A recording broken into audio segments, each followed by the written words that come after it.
আল্লাহ নবী 9টা 11টা বিয়ে করেছিলেন, কিন্তু মনে রাখুন আল্লাহ নবীর প্রথমা বিবি আমাদের আম্মা জান খাদিজাতুল কুবরা রাদিয়াল্লাহু তাআলা আনহা যতদিন হায়াতে জিন্দেগিতে ছিলেন আল্লাহ নবী দ্বিতীয় কোনো বিয়ে করেননি। মা খাদিজা যতদিন বেঁচে ছিল রাসূলুল্লাহ দ্বিতীয় কোনো বিয়ে করেনি।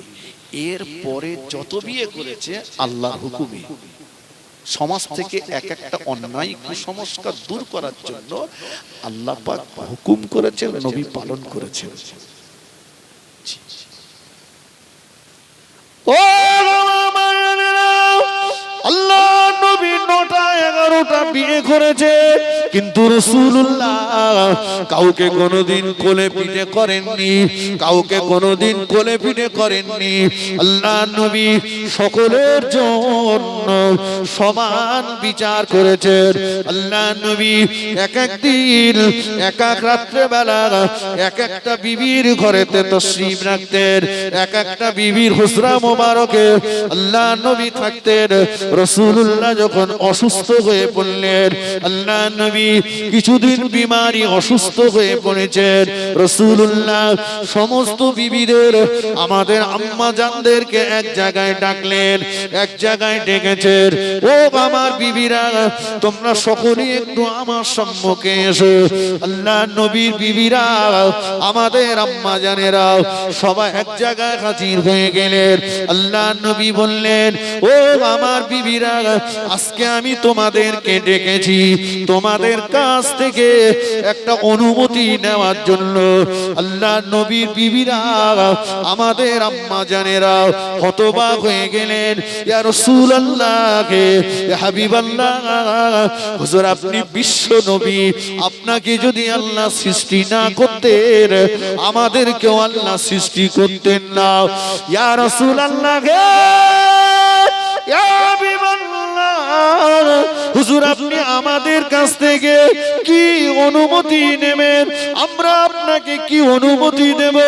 আল্লাহ নবী বলেছিলেন, ও আমার বিবিরা, আমি রাসূলুল্লাহ বিমারি, আমি রাসূলুল্লাহ অসুস্থ।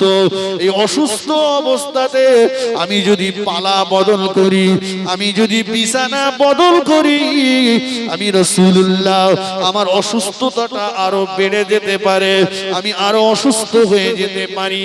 এজন্য আমি আল্লাহ নবী মনে মনে করছি আমার এই অসুস্থতার কটা দিন আমার ছোট বিবি তোমাদের ছোট বাবু জান আয়েশা সিদ্দিকা রাদিয়াল্লাহু তাআলা আনহার হুজরাতে থাকবো, এর জন্য তোমাদের অনুমতি চাইছি। তোমরা যদি অনুমতি না দাও, আমি যদি শুধু আয়েশার হুজরাতে থাকি, তোমরা যদি আমার বিরুদ্ধে অভিযোগ করো, কিয়ামতের ময়দানে আল্লাহর দরবারে আমাকে জবাবদিহি করতে হবে। এজন্য আমি রাসূলুল্লাহ তোমাদের কাছে অনুমতি চাইছি। আল্লাহ নবীর বিবিরা আমাদের আম্মা জানেরা জজ্জর করে কাঁদতে লাগলেন।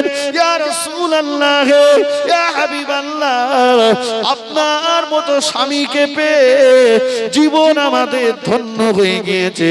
নবী গো, আপনি ইচ্ছা করলে একা একা সিদ্ধান্ত নিয়ে আপনার ছোট বিবি আয়েশার বিছানাতে আপনি থাকতে পারতেন, কিন্তু না না, আপনি এত বড় ন্যায় ইনসাফ ওয়ালা, আপনি এত বড় হক পালন করনেওয়ালা, আপনি আমাদের ডেকে অনুমতি চাইছেন। ও দয়ার নবী, আমরা সম্মিলিত ভাবে আপনাকে আমাদের ছোট বাবু জান আয়েশা সিদ্দিকার ঘরে থাকবার জন্য অনুমতি দিয়ে দিলাম। কিছু বোঝা গেল? বিশ্ব নবী যিনি, তিনি অনুমতি চাইছেন স্ত্রীদের কাছে একটা বিবির হুজরাতে থাকবেন বলে। কতটা হক মেইনটেনেন্স করছেন দেখেছেন? পক্ষপাতিত্ব করেননি, কোলে টানাটানি করেন। হকের ব্যাপারে রাসূলুল্লাহ এতটা সচেতন ছিলেন। একদিন গভীর রাত, নিশুতি রাত, আম্মা জান আয়েশা সিদ্দিকা রাদিয়াল্লাহু আনহা হযরতে আল্লাহ রাসূল আছে, আল্লাহ রাসূল ডাকছেন, আয়েশা ওঠো। আম্মা জান উঠে পড়লেন। আল্লাহ রাসূল বললেন, আয়েশা তোমাকে এত রাত্রে ডেকেছি একটা কারণে। কি? ইয়া রাসূলুল্লাহ, কোন অসুবিধা হয়েছে আপনার?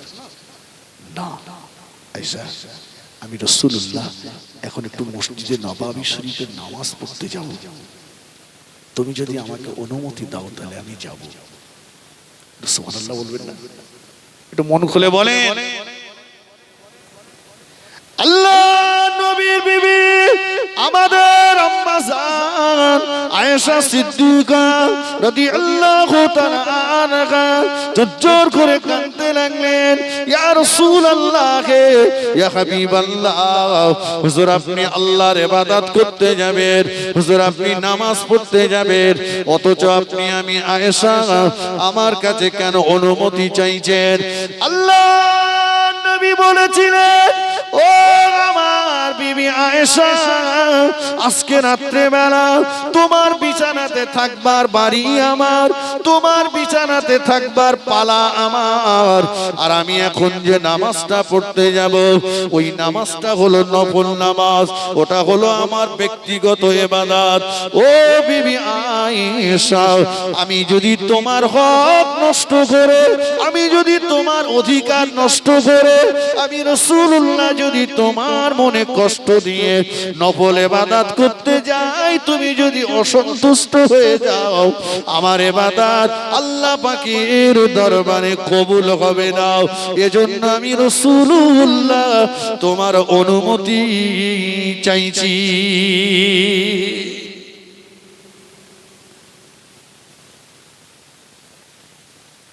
দুটো বিয়ে করেছে, সম্পত্তি একটা বউয়ের স্ত্রী, একটা বউয়ের ছেলে বিলেরা সব পেয়েছে, আর কটারে সব বেমালুম হজম করে দিয়েছে। সুন্দর বিচার দেখেন রাসূলুল্লাহ। আমার ভাইরা ফিরে আসুন, আমি ওই কথাটাই আপনাকে এতক্ষণ বোঝাতে চাইছিলাম। হক, রাসূলুল্লাহ স্ত্রীদের কাছে হকের ব্যাপারে পক্ষপাতিত্ব করেননি, কোলে টানাটানি করেন। দুটো কথা বলেছিলাম, হুকুকুল্লাহ আর হুকুকুল ইবাদ, আল্লাহর হক আর একটা কার হক? বান্দার হক। এই বান্দার হকটাকে বান্দাকে বুঝে দিতে হবে না, দুর্বল ভাববেন না।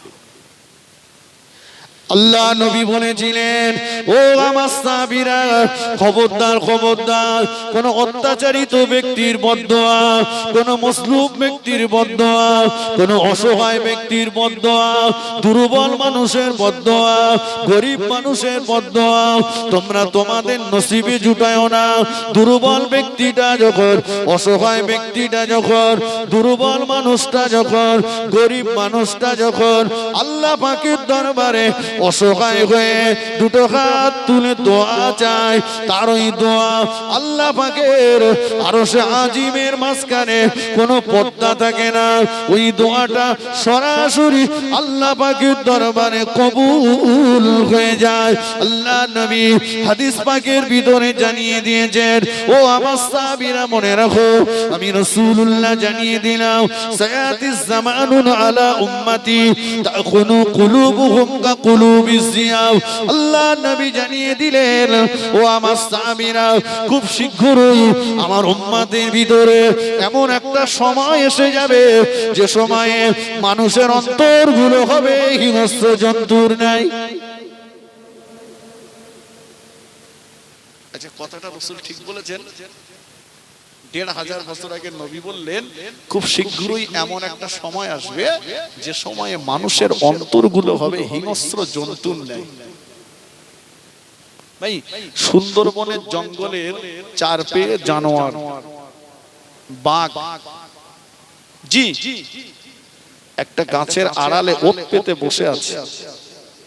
মা হরিণ তার দুটো বাচ্চাকে নিয়ে মনের আনন্দে খেয়ে বেড়াচ্ছে।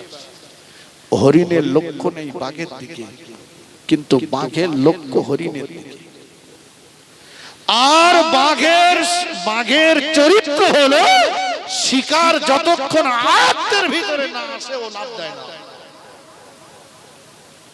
ঠিক ঠিক খেতে খেতে খেতে খেতে খেতে খেতে যেই আয়ত্তের ভিতরে এসে গেল, গাছের আড়াল থেকে এক লাফ দিয়ে বাঘটা মা হরিণটাকে ধরে তার ঘাটটাকে মটকে দিল, বুকটাকে ফেড়ে কলিজাটা টেনে বার করলো। ভাই, সুন্দরবনের জঙ্গলে বাস করা এই 4 পেয়ে জানোয়ারটা একবারও কি ভেবেছে মা হরিণটাকে যদি মারি বাচ্চা দুটোর অবস্থা কি হবে? কথা বলেন। ভাবিনি। সুন্দরবনের জঙ্গলে বাস করা 4 পেয়ে জানোয়ারটা যেমন ভাবিনি, আমাদের এই মানব সমাজে ঘুরে বেড়ানো কিছু মানুষরূপী দুপে জানোয়ার আছে, যারা দুনিয়াবি স্বার্থে, সামাজিক স্বার্থে, রাজনৈতিক স্বার্থে কত মায়ের কোল খালি করেছে, কত বিবিকে বিধবা বানিয়েছে, কত বাচ্চাকে এতিম করেছে। সুন্দরবনের 4 পেয়ে জানোয়ারটা যেমন ভাবিনি, আমাদের এই মানব সমাজে ঘুরে বেড়ানো দুপে জানোয়ারটাও ভাবিনি। ওই 4 পেয়ে জানোয়ারের সঙ্গে দুপে জানোয়ারের পার্থক্য কোথায়? জানোয়ারটাও আমি বলিনি, আপনারা বলবেন আপনি জানোয়ার বলছেন, আমি বলিনি, কোরআন বলেছে লাহুম কুলুবুন লা ইয়াফকাহুনা বিহা। আল্লাহ বলেন আমি যাদের বিবেক দিয়েছি, বিবেক থাকা সত্ত্বেও যারা মনুষ্যত্ববোধ দেখায়নি, বিবেক থাকা সত্ত্বেও যারা মানুষের উপরে মানবতা দেখায়নি, ওয়ালাহুম আইনুল লা ইউসিরুনা বিহা। চোখ দিয়েছি যাদের, চোখ থাকা সত্ত্বেও যারা মানুষের উপরে দয়ার নজর দেয়নি, করুণার নজর দেয়নি, মনুষ্যত্বের নজর যারা দেয়নি, ওয়ালাহুম আযানুল লা ইয়াসমাউনা বিহা। যাদেরকে আমি আল্লাহ কান দিয়েছি, কান থাকা সত্ত্বেও যারা এতিমের আর্তনাদ শুনিনি, গরিবের আর্তনাদ শুনিনি, অসহায়ের আর্তনাদ শুনিনি, দুর্বলের কান্না যাদের কানে পৌঁছায়নি, আল্লাহ বললেন উলাইকা কাল আনআম, ওরা হলো চতুষ্পদ জানোয়ারের সমতুল্য। পরেই আল্লাহ বলেছেন বালহুম আদাল, ওরা জানোয়ারের থেকেও নিকৃষ্ট। কোরআন বলছে।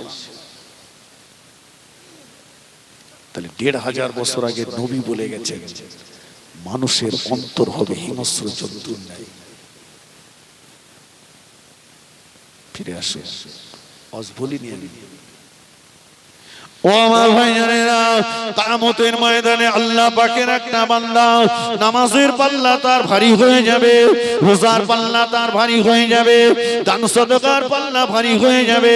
আল্লাহ পাক বলবেন ও আমার বান্দা চলে যাও, আমি আল্লাহ আমার দয়ার জান্নাতে চলে যাও। আল্লাহ পাক জান্নাতের ফরমান চিঠি জারি করে দেবেন। হঠাৎ আল্লাহ পাকের একজন বান্দা দাঁড়িয়ে যাবে। রব্বুল আলামিন আল্লাহ পাক আপনি আপনার বান্দাকে জান্নাতে যাওয়ার কথা বললেন, আল্লাহ আপনার বান্দার বিরুদ্ধে আমার একটা অভিযোগ আছে। কি অভিযোগ বলো না বান্দা? আল্লাহ পাক সব জানেন, তবু জিজ্ঞাসা করবেন বলো বান্দা আমার বান্দার বিরুদ্ধে কি অভিযোগ আছে? আল্লাহর বান্দা বলবেন আল্লাহ আপনি জান্নাতের ফরমান চিঠি জারি করে দিয়েছেন, আপনার ওই বান্দার বিরুদ্ধে আমার অভিযোগ রয়েছে। আল্লাহ আপনার বান্দা দুনিয়ার জমিনে অন্যায় ভাবে আমার গালে চড় মেরেছিল, অন্যায় ভাবে আমাকে মেরেছিল। দুনিয়ায় আমার ক্ষমতা ছিল না, প্রতিবাদ করতে পারিনি, প্রতিবাদ করতে গেলে আবার আমাকে মার খেতে হতো। আল্লাহ আমি প্রতিবাদ করতে পারিনি, নীরবে বসে বসে শুধু কেঁদেছি, বিচার আপনার কাছে দিয়েছিলাম। আল্লাহ আজকে কিয়ামতের ময়দানে তার উচিত বিচার চায়। আবার একজনা দাঁড়িয়ে যাবেন, ও রব্বুল আলামিন আল্লাহ পাক আপনার বান্দাকে আপনি জান্নাতে যাওয়ার কথা বললেন, আপনার বান্দার বিরুদ্ধে আমার একটা অভিযোগ রয়েছে। কি অভিযোগ বলো না বান্দা? আল্লাহ পাক জিজ্ঞাসা করবেন, আল্লাহর বান্দা বলবেন কত জালামানি হাযা।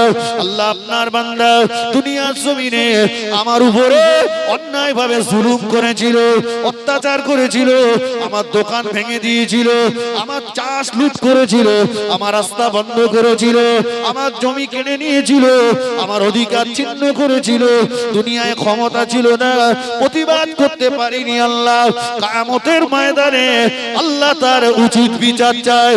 আবার একজনা দাঁড়িয়ে যাবেন, আল্লাহ আপনার বান্দাকে জান্নাতের ফরমান চিঠি জারি করেছে, আপনার বান্দার বিরুদ্ধে আমার একটা অভিযোগ আছে। কি অভিযোগ বলো না বান্দা? আল্লাহর বান্দা বলবেন, ও আল্লাহ, কত শতমানি হাজা, আপনার বান্দা দুনিয়ার জমিনে অন্যায়ভাবে আমাকে গালিগালাজ করেছিল, ছোট মোটা কথা বলেছিল, রাস্তায় মোড়ের মাথায় দোকানে বাজারে ইচ্ছে মতো আমাকে ছোট মোটা কথা বলতো, গাল খিস্তি করতো, অপমান অপদস্থ করতো। ক্ষমতা ছিল না, প্রতিবাদ করতে পারিনি, মাথা নিচু করে বাড়ি এসেছিলাম, প্রতিবাদ করতে গেলে আমায় মার খেতে হতো। ও আল্লাহ, আজ কিয়ামতের ময়দানে তার উচিত বিচার চাই। কেটে দেন আমার অস্তা, জীবনে মাইকে মুখ লাগাবো। বুখারী শরীফের হাদিস। এসে বলছে কদরামানি হাজা, আল্লাহ মেরেছে, কদরামানি হাজা, আল্লাহ আমার জুলুম করেছে, কত শতমানি হাজা, আল্লাহ আমাকে গাল দিয়েছে, অপমান করেছে। আল্লাহ বলে, তুই মেরে নে, তুই অত্যাচার করে নে, তুই গাল দিয়ে নে। না আল্লাহ, ওসব করবো না। তাহলে আল্লাহ ওর জীবনের নেকিগুলো কেটে দেন। নেকি কাটা শুরু হবে, নেকি কাটতে কাটতে নেকি সব শেষ। জীবনে কম লোকে সর্বনাশ করে কবরে যায়, এখনো অভিযোগকারী দাঁড়িয়ে। আল্লাহ বলে, তোরা কি নিবি? নেকি তো সব শেষ হয়ে গেছে। এরা বলবে, আল্লাহ আমাদের জীবনের গোনাগুলো কেটে কেটে ওর ঘাড়ে দেন। নিজের নেকি সব শেষ, পরের গোনা ঘাড়ে করে নিয়ে যেতে হবে জাহান্নামে। অতএব না, দুনিয়ার ওই দুর্বল গরিবের উপরে অত্যাচার করো না।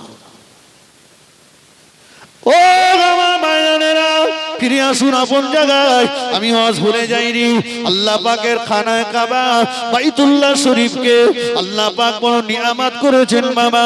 পৃথিবীর জমিনে নিয়ামত করেছেন কাবা শরীফকে। এই কাবা শরীফ এমন একটা জায়গা, আল্লাহর খানায় কাবা বাইতুল্লাহ শরীফকে কেউ যদি সামনে রেখে বসে থাকেন, কেউ যদি সামনে রেখে শুধু বসে বসে দেখেন দেখেন দেখেন, কোন দোয়া পড়তে হবে না, কলেমা শরীফ পড়া লাগবে না, দরুদ শরীফ পড়া লাগবে না, কোন দোয়া পড়া লাগবে না। শুধু যদি বসে বসে আল্লাহর খানায় কাবা শরীফকে কেউ যদি দেখেন, অবিরাম ধারায় ওই মানুষটার উপরে 20টা রহমত নাজিল হবে। একটু জোরে বলুন সুবহানাল্লাহ।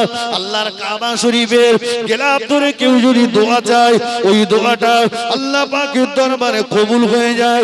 কাবা শরীফের একটা কোণ আছে, ওই কোণটার নাম হলো রুকনে ইয়ামানি। ওই রুকনে ইয়ামানিতে দাঁড়িয়ে দোয়া চাইলে ওই দোয়াটা আল্লাহ পাকের দরবারে কবুল হয়ে যায়। কাবা শরীফের পাশে অর্ধবৃত্তাকার একটা জায়গা, ওই জায়গাটার নাম হলো হাতিম। এই হাতিমের ভিতরে কেউ যদি 2 রাকাত নামাজ পড়ে দোয়া চায়, ওই দোয়াটা আল্লাহ পাকের দরবারে কবুল হয়ে যায়। মাকামে ইব্রাহিমে দাঁড়িয়ে দোয়া চাইলে ওই দোয়া আল্লাহ পাকের দরবারে কবুল হয়ে যায়। জমজম কূপের পাশে দাঁড়িয়ে দোয়া চাইলে ওই দোয়াটা আল্লাহ পাকের দরবারে কবুল হয়ে যায়। সাফা পাহাড়ে দাঁড়িয়ে দোয়া চাইলে ওই দোয়াটা আল্লাহ পাকের দরবারে কবুল হয়ে যায়। ও মারওয়া পাহাড়ে দাঁড়িয়ে দোয়া চাইলে ওই দোয়াটা আল্লাহ পাকের দরবারে কবুল হয়ে যায়। কাবা শরীফের দরজা ধরে দোয়া চাইলে ওই দোয়া আল্লাহ পাকের দরবারে কবুল হয়ে যায়। কাবা শরীফের দরজা আর হাজরে আসওয়াদ পাথর এর মাঝখানের জায়গাটার নাম হলো মুলতাজিম। এই মুলতাজিমে দাঁড়িয়ে দোয়া চাইলে ওই দোয়াটা আল্লাহ পাকের দরবারে কবুল হয়ে যায়। কাবা শরীফের করে একটা পাথর লাগানো আছে, জান্নাতি পাথর। এই পাথরটার 2টো গুণ রয়েছে, 2টো গুণ আছে।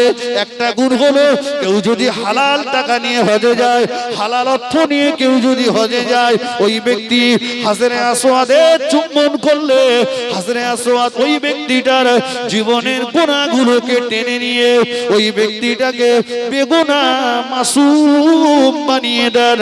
জোরে বলুন সুবহানাল্লাহ।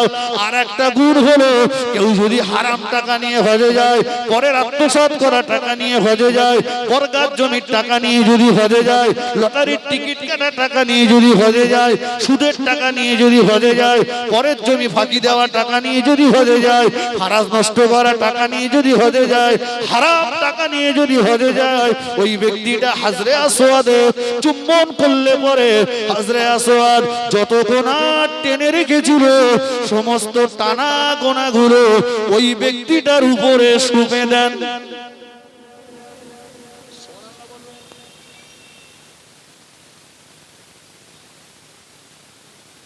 দুটো গুণ, একটা হচ্ছে হালাল টাকা নিয়ে গেলে টেনে নেয়, আর হারাম টাকা নিয়ে গেলে যা টানা ছিল সব উগরে দেয়, বাড়ি লে যা তে ফেরেঙ্গা হয়ে বাড়ি আসে।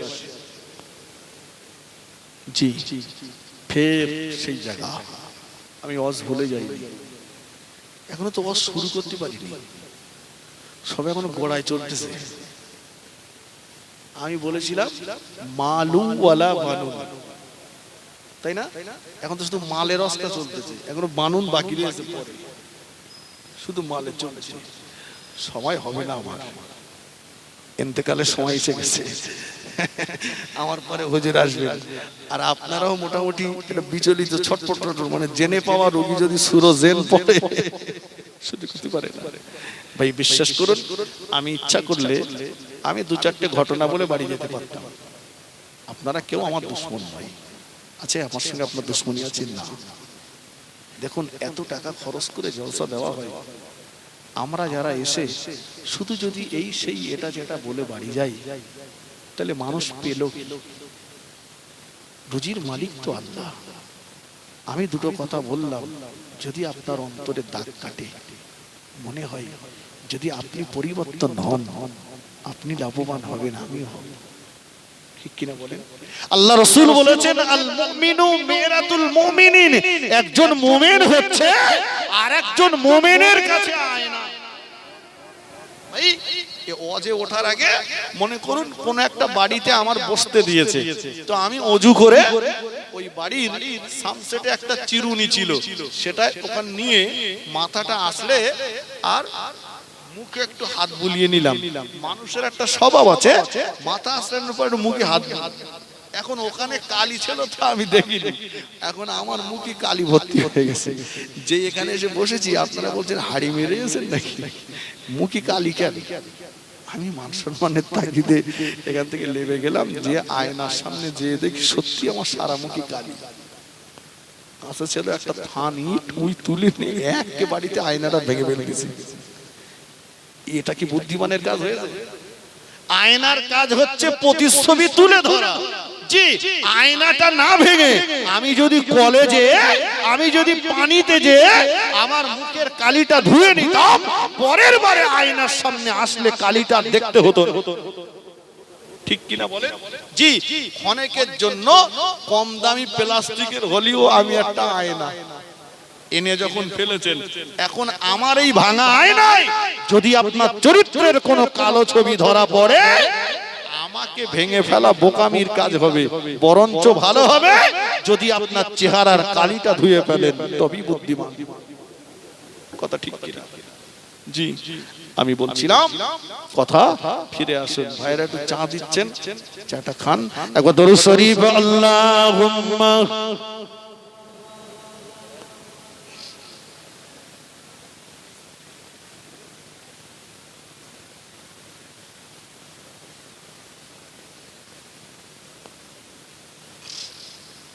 তাড়াতাড়ি দেন। নবীর রওজা শরীফ দেখে মন ভরে না, দিদার দাও গো শাহে মদিনা। নবীর রওজা শরীফ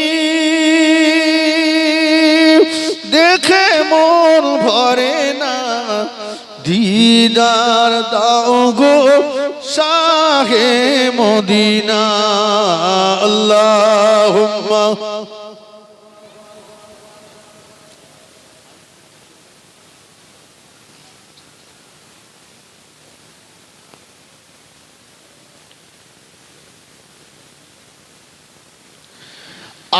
আরশের মেহমান করেছেন আল্লাহ, কত শান কত মান মোর কামলিওয়ালা, ও গো মদিনাওয়ালা করো করুণা, দিদার দাও গো শাহে মদিনা। নবীর রওজা শরীফ দেখে মন ভরে না, দিদার দাও গো শাহে মদিনা। আল্লাহুম্মা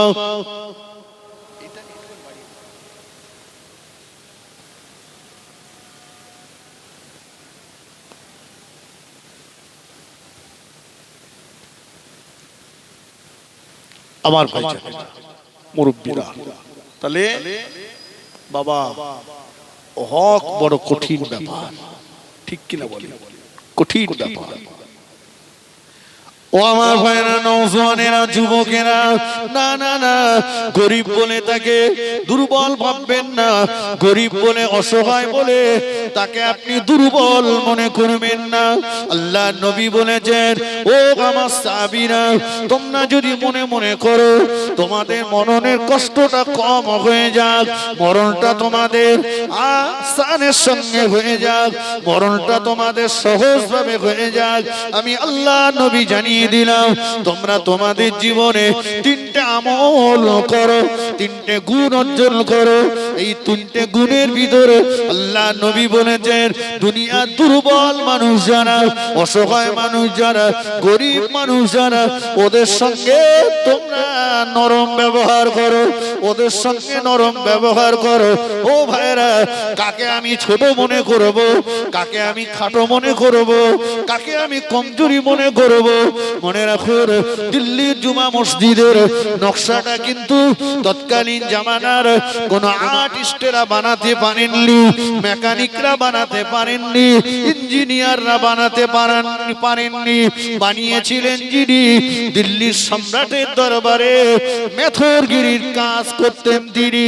ও ভাইরা, না না না, আপনি জমিদার বলে আপনার জমিতে কাজ করা ওই জন মজদুর গুলোকে